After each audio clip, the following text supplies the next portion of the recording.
शिक्षण क्षेत्रात मोठे योगदान देणारे शिक्षण महर्षी डॉक्टर डी.वाय. पाटील यांचे मंगळवारी कोल्हापूर येथे निधन झाले आहे. त्यांच्या निधनानंतर संपूर्ण शैक्षणिक क्षेत्रात शोककळा पसरली आहे. Doctor DY. पाटील विद्यापीठाच्या पिंपरी, संत तुकाराम नगर, आकुर्डी, ताथवडे, तळेगाव दाभाडे आणि चनोली येथील शैक्षणिक संकुलांमध्ये शोक व्यक्त करण्यात आला आहे. सर्व संकुलांच्या वतीने त्यांना श्रद्धांजली अर्पण करण्यात आली आहे. विद्यापीठ प्रशासनाने मंगळवारी आणि बुधवारी असे 2 दिवसांचा दुखवटा जाहीर केला आहे. या काळात सर्व शैक्षणिक व्यवहार बंद ठेवण्यात आले आहेत. परिसरात ठिकठिकाणी श्रद्धांजलीचे फलक लावण्यात आले आहेत. पिंपरी चिंचवड आणि मावळ परिसरात डॉक्टर डी.वाय. पाटील विद्यापीठाचे अनेक शिक्षण संकुल आहेत. संत तुकाराम येथील संकुलनामध्ये वैद्यकीय, अभियांत्रिकी आणि इतर शाखांमध्ये शिक्षण दिले जाते. Doctor DY. पाटील यांच्या निधनाची बातमी समजताच संपूर्ण परिसर शोकसागरात बुडाला. महाविद्यालयाचे 2 दिवस बंद ठेवण्यात आल्याची माहिती अधिष्ठाता प्रमोद पाटील यांनी दिली आहे. आकुर्डी येथील संकुलामध्ये पुणे विद्यापीठाची संकलन 10 अभ्यासक्रम आणि इंटर युनिव्हर्सिटीचे 23 अभ्यासक्रम चालवले जातात. येथेही सर्व व्यवहार 2 दिवसांसाठी बंद ठेवण्यात आले असल्याचे डॉक्टर के.टी. जाधव यांनी सांगितले आहे. तळेगाव दाभाडे येथील आकुर्डी, वराळे आणि चनोली येथील अजिंक्य डी.वाय. पाटील यांच्या ग्रुपच्या संकलनामध्येही श्रद्धांजलीचे फलक लावण्यात आले आहेत. शिक्षण क्षेत्रात अमूल्य योगदान देणाऱ्या या महान व्यक्तीला संपूर्ण महाराष्ट्रातून श्रद्धांजली वाहिली जात आहे. शिक्षण महर्षी डॉक्टर डी.वाय. पाटील यांच्या निधनावर डॉक्टर पी.डी. पाटील म्हणाले, यांच्या निधनामुळे आमच्या कुटुंबावर आणि वैयक्तिकरित्या माझ्यावर मोठा आघात झाला आहे, अशी भावना डॉक्टर डी.पी. पाटील यांनी व्यक्त केली आहे. ते पुढेही म्हणाले की डॉक्टर डी.वाय. पाटील दादांनी शिक्षण हाच जीवनाचा मुख्य ध्यास मानला होता. 80च्या दशकात माजी मुख्यमंत्री वसंतदादा पाटील यांनी सर्वसामान्य विद्यार्थ्यांना उच्च शिक्षणाच्या संधी उपलब्ध करून हव्यात यासाठी विनाअनुदानित शिक्षण संस्थांना प्रोत्साहन दिले. त्या प्रेरणेतूनच डी.वाय. दादांनी अनेक महाविद्यालयांची उभारणी केली.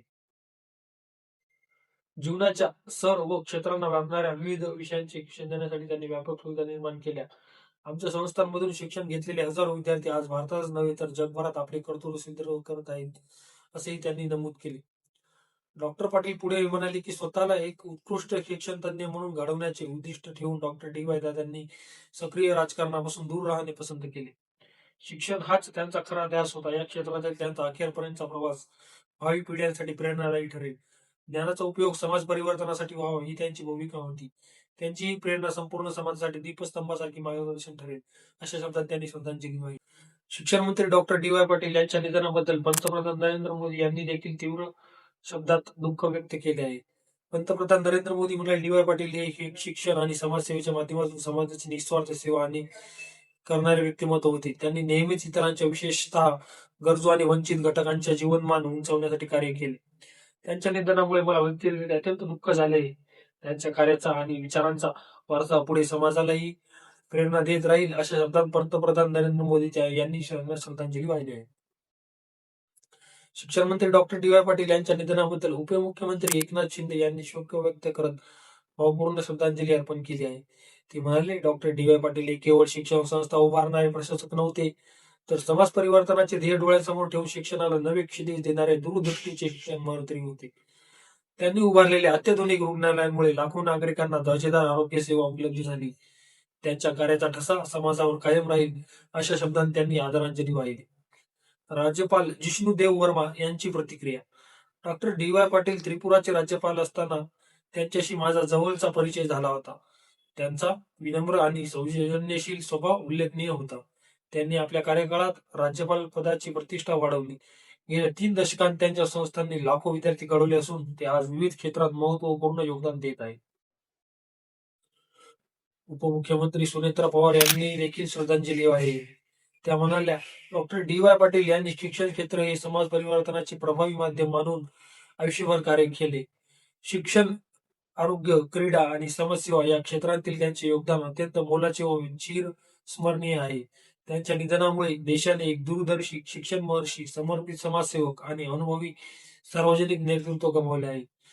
राजेंद्र दर्डा, चीफ अँड एडिटर, लोकमत समूह यांची प्रतिक्रिया. Padmashri doctor DY. पाटील यांच्या निधनाने महाराष्ट्राने महान शिक्षण महर्षी, निष्ठा राजकारणी गमावला आहे.